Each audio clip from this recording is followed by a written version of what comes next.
Hello and welcome back to another video. Today we're gonna be doing this watercolor AI. I know it's AI, AI girl. I don't know how old she is, whatever, but I know it's AI. I don't know who the artist is. I just found it. I thought it was cool. It caught my eye because of the watercolor splats or whatever, like the loosey goosey kind of cloudy background thing. I'm not sure what to call it, but you'll see in the picture where it's just kind of like a loose watercolor and just let the watercolor do what it's going to do for the background, which kind of caught my eye. And the added benefit that it is in fact a portrait, which I want to practice doing because I like doing it. It's fun. I just like to see if I can do it again. I want to see if the Santa Claus that I did for this sister was just a fluke, or if I've got any kind of talent when it comes to a watercolor portrait. So I got these watercolor. They're like liquid watercolor in a I guess it's like a bottle or a tube or what do you want? I thought really it's a bottle, and I've been curious how they work or whatever. I'm sure it's not that difficult to figure out. But I want to play around with them and see if they're bright and vibrant and give it a whirl. So we're going to play around with that for a little bit. So I hope you enjoy the video. I didn't get a whole lot done on her. It has been a busy week, but I've got the starting of her done, and I will get back to working on the rest of her in the next video. I just didn't have time for it this week. So I'm gonna stop talking, and I hope you enjoy the video. Thank you so much for joining and watching the video. I do appreciate each and every one of you who come to watch my videos. So without further ado, let's get into the video.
All right, well, that's it for this week. I hope we can get more done next week, but like I said, I just kind of ran out of time and I just couldn't get back to it this week, even though I really wanted to. That's what we have so far on the little girl painting. It was actually kind of fun doing the background. There was a couple things I made all kinds of mistakes during this. If you're going to use bottles, make sure that you're not snapping the cap on it towards your painting, because I had little droplets from the cap that splurged all over my painting. I wasn't going to let it bother me. I kept doing backwashes and the water kept flooding in different places, but I wasn't going to let it stop me. I wasn't going to let it bother me. I just kind of rolled with the punches.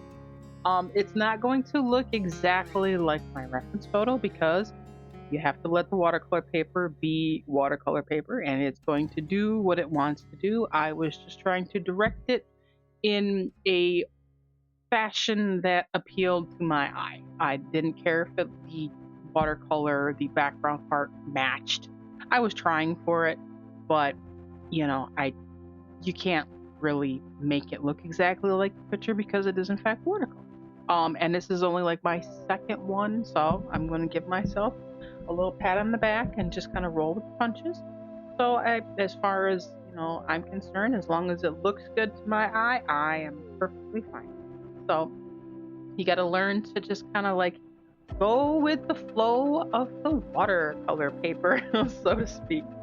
So I had a lot of fun doing it. I'm looking forward to getting back into it and finishing it off. I've got loads of plans to keep going if it turns out. I hope you enjoyed the video, and I hope you'll join me next week when we hopefully get a chance to finish this beautiful painting. I have a feeling it's going to be very wonderful when it's done. Fingers crossed. If not, we'll make it work. But thank you so much for stopping by. Thank you so much for watching, and I will see you all next week when we hopefully finish. Thank you so much, and bye!